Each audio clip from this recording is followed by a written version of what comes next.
Good morning, everyone. This is the lecture of this week, Literary Criticism for the first year. I wish everything was okay, and how are you? Please take care.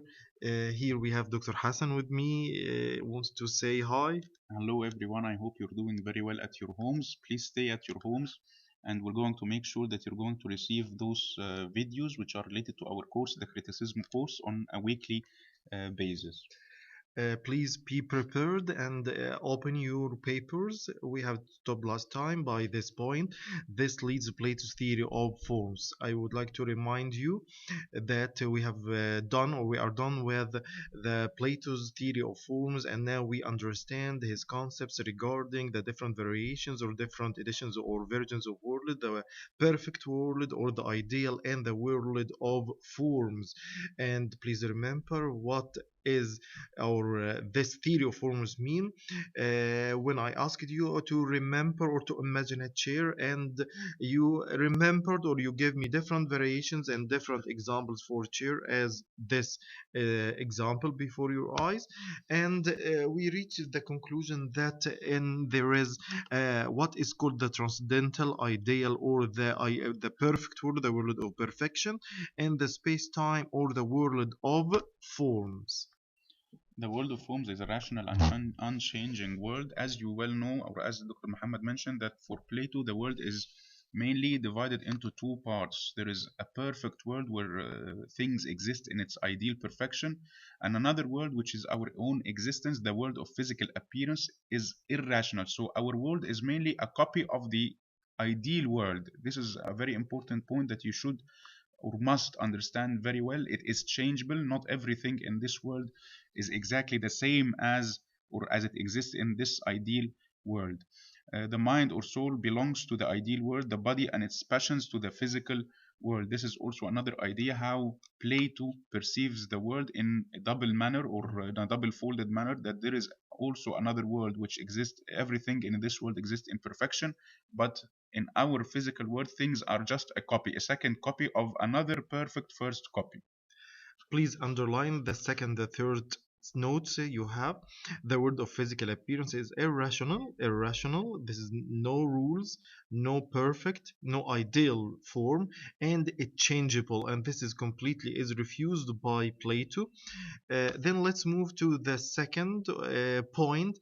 Now let's try to understand how Plato applies the theory of forms on the works of art. Here it's the same concept. Now we understand that there is different two worlds. The world there are two worlds: the world of the ideal and the changeable world or the world of materials.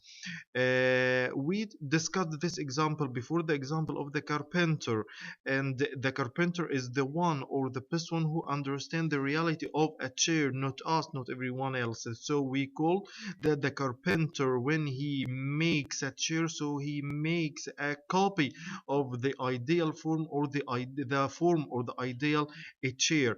And Plato calls this, please underline, form or the universal is an imitation. Please make a circle, underline this one.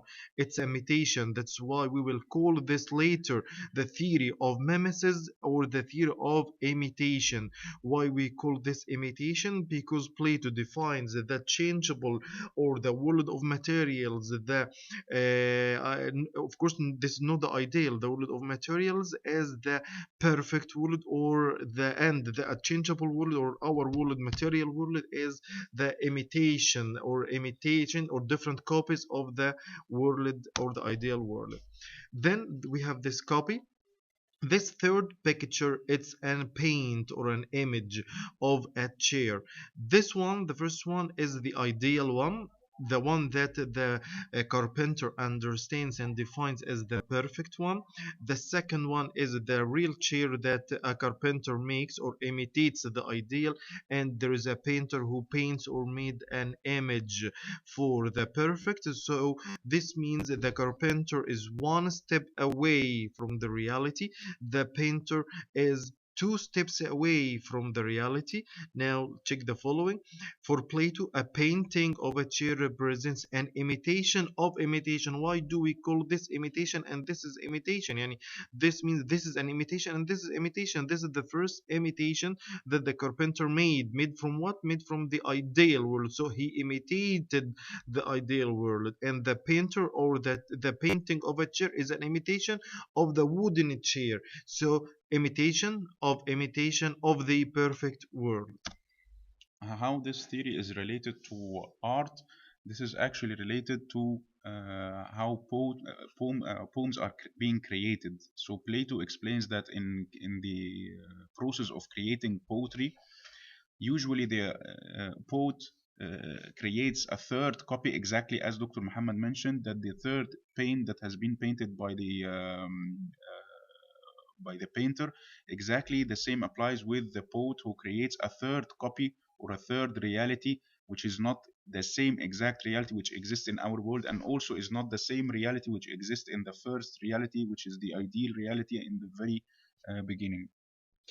Now, there's a question. What is meant by Plato's theory of imitation? Highlight and expect this is a question suggested for the end of term examination. And you know, of course, I love to give you a lot and a lot of questions. Anyway, in the Republic, Plato's masterpiece, he perceives, he understands, or suggests that, underline, art imitates physical things. This is the explanation of what we have just discussed. Imitates the physical things, which in turn imitates forms. Art is always what? Underline, copy of a copy.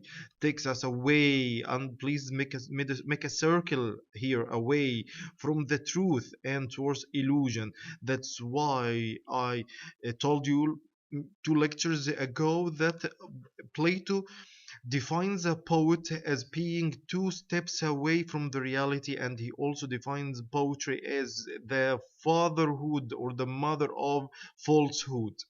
Art is dangerous. Underline, art is dangerous because art is what is a source of illusion, a source of unreality. Plato believes, of course, this is from his book Republic, imitator or maker of an image knows nothing or true existence. Underline, nothing of true existence. This means what? The painter who paint this image or this painting of a chair is nothing, is nothing of true. It's not true. It's nothing of existence. It's not true. He knows appearance only. That's why we referred to this word before, and we call a world of appearance, world of forms. It's not the ideal world.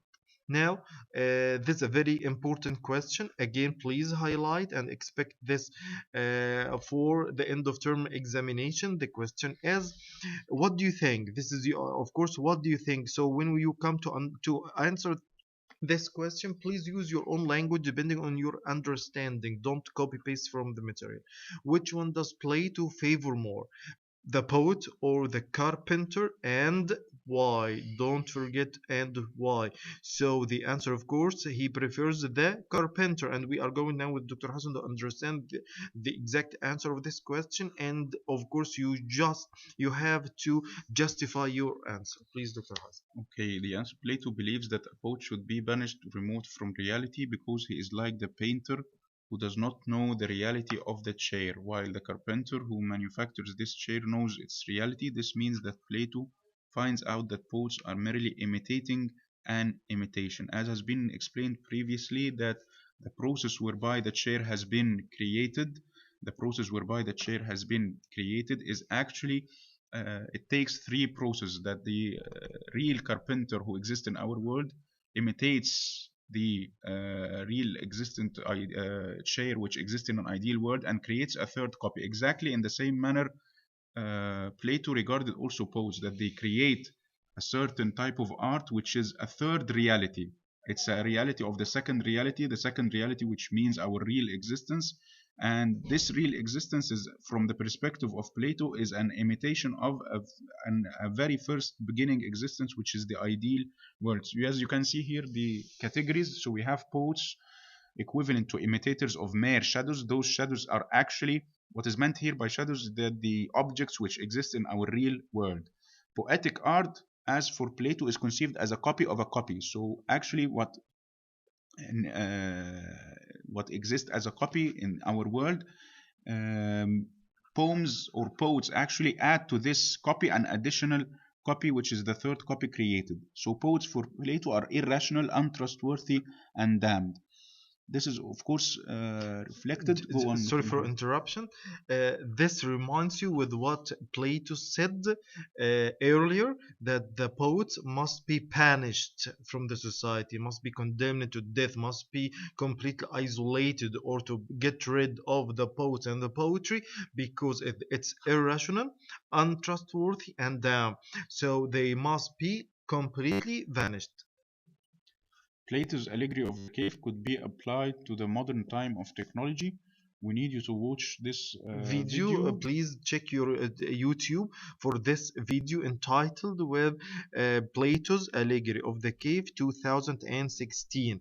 And I told you before, please write an essay, just a short essay, of course, commenting or analyzing this video, and try to apply the same points of the Allegory of the Cave on the news agency, or play, or Facebook, Twitter, or whatever, and please visualize how the theory of forms and the theory of knowledge could be applied on the modern time of technology. And this is, of course, it's an assignment. I'm going to write for you my email, so you can submit your assignments directly to this email soon. Okay, we're going to go ahead and step further in our course. We're going to get introduced to Aristotle. And Aristotle, it is well known that he is the student of Plato. We're going to get introduced to some information about his life. He was born in 384. His father was physician. You can go on and read those information. Let's see the most important information Question. here, or question, the relationship between Plato and Aristotle concerning the similarities and And differences. please write this question: compare and contrast between Plato and Aristotle. This means you should mention the similarities and differences. This is very important, and expect this to be all, of course, in the end of term examination. So the question again: compare and contrast between Plato and Aristotle's. This means you should mention the similarities and differences. Of course, now we understand Plato and his theory of forms and theory of knowledge, and his attitude completely against the literature or the art, especially, or poetry in particular. So Plato says that art, being the imitation of the actual, is removed from truth. Let's go further. Plato fails to understand that art also gives something more which is absent in the actual. All these ideas have been explained just a moment ago, so we can move on. Plato sees that all the other arts, including poetry and argumentation, only confuse us more. This is due to the fact that they are mere shadows of reality, they are false versions of truth. Plato criticizes art because it does not inspire virtue, does not teach morality. So this is a very important point that you Points, should yes. take into consideration, the Underline idea both of these lines. morality and the idea that they are false versions of truth. Plato judges poetry now from an educational standpoint, and this is another also point that you should bear into your minds, that Plato had an educational perspective, that for him art should teach. And by the way, also this is also what Aristotle is going to see. Okay, this is for today. Thank you very much, and we are looking forward to hearing from you as soon as possible. We hope you all good luck. See you later. Bye bye.